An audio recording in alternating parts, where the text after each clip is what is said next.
Welcome to the Basketball Diary. I'm Woo, and today I got Tim Legler, ESPN basketball analyst, but right now, head coach of South Jersey Jazz. Right. What's up? Good to see you. How are you? Good to see you. Yeah. What brings you here? You know, we see you on ESPN. Yeah. Kind of like a different, like culture Yeah. shock. Get that reaction a lot when they see me walk into a gym with a bag of balls on my shoulder and a dry erase board in my other hand. Like, No suit, no tie. what are you doing here? Yeah. I don't understand, especially this time of year because the NBA playoffs are going on, and obviously it's a busy time for me with ESPN. But they've always been great about understanding this is a passion of mine. Started coaching youth basketball and AAU when these guys were 9, 10 years old. Now they're U16, so it's finishing up this year and then one more year, and I'm done with this particular group. So it is surprising, I think, when people see me walk in a gym, but I've been doing this now for 6, 7 years.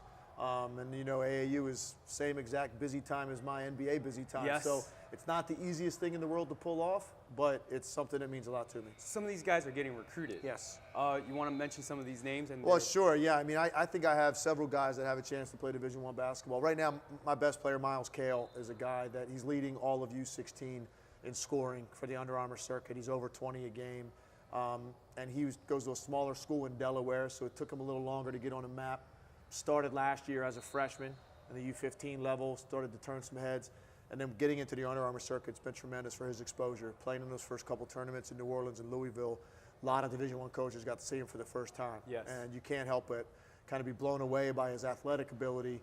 And then the more you watch him, you realize he's got a little bit of everything. He can shoot the ball out to NBA three-point line. He's a very good defender. Leads my team at 6'4" as a two-guard in blocks and rebounds. And gets 20 a night. So he's got a really high motor, loves to play, never takes a play off.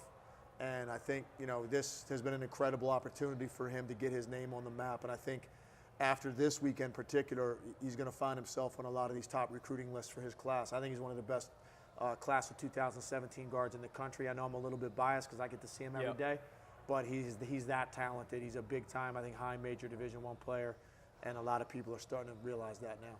So college coaches will have to call you. Yeah, I've had conversations with a number of these guys already, and all these guys I know personally. So, and there's rules about when they can talk to me, when they can't, because I am an AAU coach. But yeah, they've been, the guys that have seen him play typically follow up, want more information on him. They want to know. They can see the player, then they want to know more stuff about what kind of kid is he, what kind of student is he, what's his family like, what's his work ethic like, those kind of things, coachability. Teammate, is he a good teammate, is he a leader? All those things go into it when you're talking about giving out very coveted scholarship when they only have 3 or 4 to give in a given year. They don't want to make sure that they waste one of those. They want to hit home runs on all of them, so they've got to do as much background information as they can to make sure he's the whole package, not just a good athlete. How'd you get into this? Well, it all started because I wanted my son to learn the right way. He's kind of from a small area where and he's on the team too. He is on the team. He's a backup guard on my team. And where he lives in New Jersey, it's a smaller area. It's not real heavily populated, not a lot of great options for AAU. So as he was coming up and he started to show a love for the game and was a pretty good player at the youth level, I realized I needed to get more involved and try to throw my name in there to try to kind of recruit players from a little bit of a bigger drawing area to form a better team for him to play on. And I wanted him to learn the game the right way. I always joke that there hadn't been that many things I've been good at in my life. I feel like this is something I need to pass on to my son. I was never going to force him to play, but once he showed a love for the game at a young age, then I almost felt it incumbent upon myself to make sure he learns the game the right way. And that's really how this all started. We were a different organization when he was 10, 11, and 12. And then at age 13, we switched over to the South Jersey Jazz, and it's been a very great move for us. Great organization, very well run. And then now we've taken the team to a whole nother level over the last few years, representing our organization nationally. And you're commuting from Bristol down here. Correct. I live in the South Jersey area. So every week I go up to Bristol, Connecticut, where ESPN headquarters are. I do that during the week. I make it home later in the week for one practice a week that we have. And then ESPN's lucky enough to give me weekends off for the most part to be able to coach these tournaments. I talked to some of these younger guys, these elite guys, and I say, hey, Tim Legler is here. They're like, who? Yeah, what? right, What? exactly. But, they're so caught up with the new age of basketball. No doubt. And what do you think of AAU today? What do you think of what guys need to improve on? I love the what AAU gives an opportunity for these kids. I love the exposure that they get, the fact that you can play with other elite players in your area. That makes you a better player. Playing with better players every day in tournaments and playing against those better players in practice, it makes you better. So I like that opportunity, the fact that you can go to a tournament and see all of these coaches come to one place to see games gives you better opportunity to catch somebody's eye.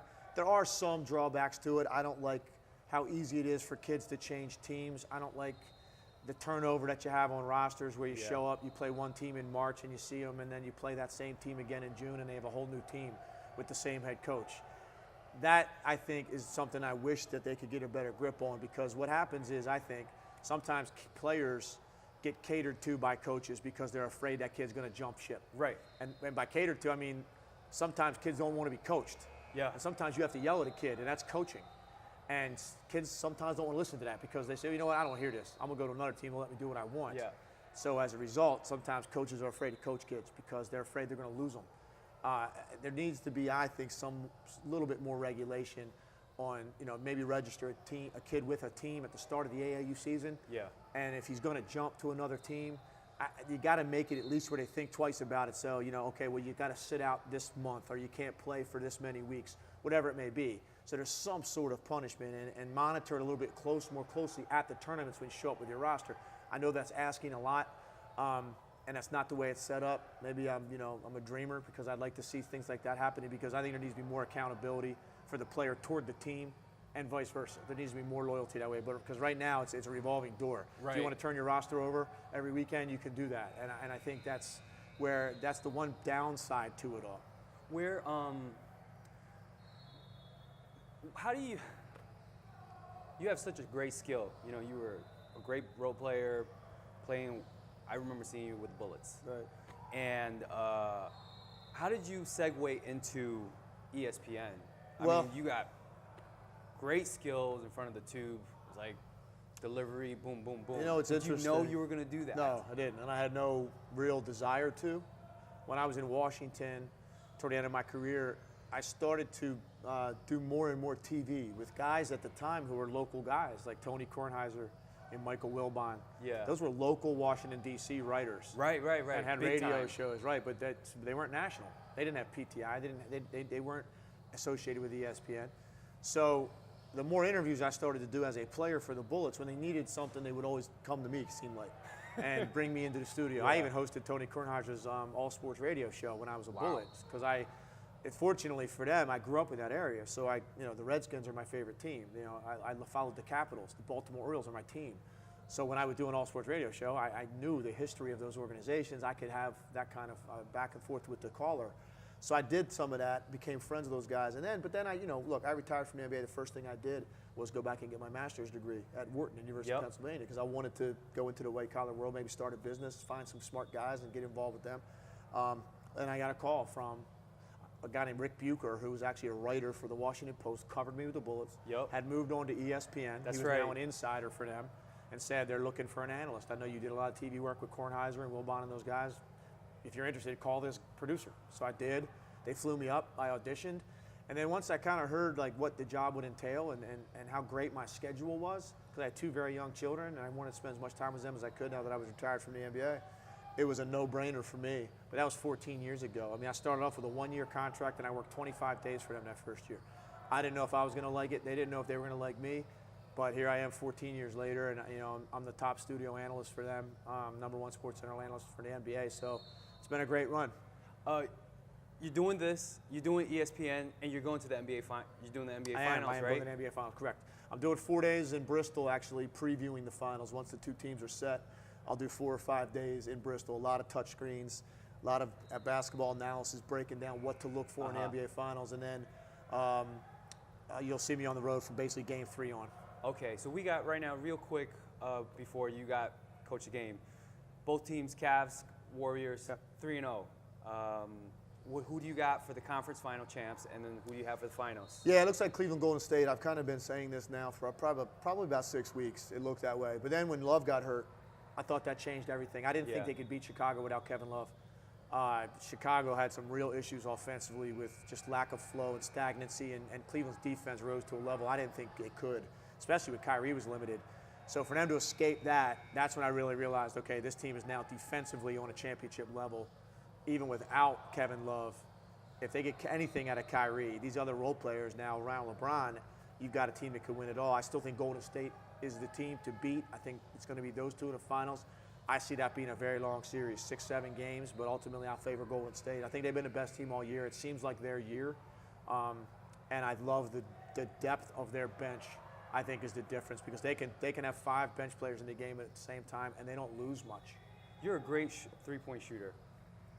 How amazing is it to watch Curry? Probably the best I've ever seen. You know, for a long, long time, I thought Larry Bird was the best shooter I'd ever seen, and primarily because of what a great clutch shooter he was. Then it was Ray Allen for like a decade. I said, that's the best shooter I've ever seen. I think Steph Curry now. I mean, what he does off the dribble from the distances he does with defenders in his face is something I've never seen before. And when you add into it the ability to finish with either hand, you know, the floaters and the runners. He had 2 shots in the game last night back-to-back where he shot a left-handed finger roll, hit the very top of the backboard, right? Very next possession, he shoots a right-handed finger roll over Dwight Howard, and then he shoots a contested 3 in the left corner. 3 straight possessions. He kind of showed you everything he has in about a 90-second spurt. And you go, I've never seen anybody like this that has this ability to make this many different types of shots. So for me right now, I think you can make a really strong argument Steph Curry's the best shooter this league's ever seen. Final question, NBA draft, your top 3. You think Okafor or Towns? I like Towns a little bit more. I think his upside athletically is better. So defensively, I think he might be more of an impact player than Okafor. Okafor is obviously polished low post, one of the best low post players that age we've ever seen. Kind of reminds me of Duncan a little bit down there. But I think Towns, maybe a little bit better shooting range, better free throw shooter, and I think definitely a better rim protector than Okafor will be. So I would go Towns 1, and then I think it's honestly, it depends on who picks with that second pick. If you need a big, or if you're set on your front line, D'Angelo Russell's my guy. I think he's going to be a star. You like him as number 2? I love him. I think he's going to be a star point guard in this league. If you have guard, if you have a high-level guard already and you like that point guard, then you got to go Okafor. So I don't think that team can really lose. The team that's actually in the toughest spot, honestly, is the number 1 pick, because you can actually get that one wrong. If you pick 2, somebody fell into your lap. Just ask Seattle about that, how it worked out with Kevin Durant. They didn't want the number 1 pick because they didn't want to have to make that decision between Oden and Durant. Portland ended up taking Oden. Durant fell into Seattle's lap. Obviously, he's an all-time great. Oden didn't have any career.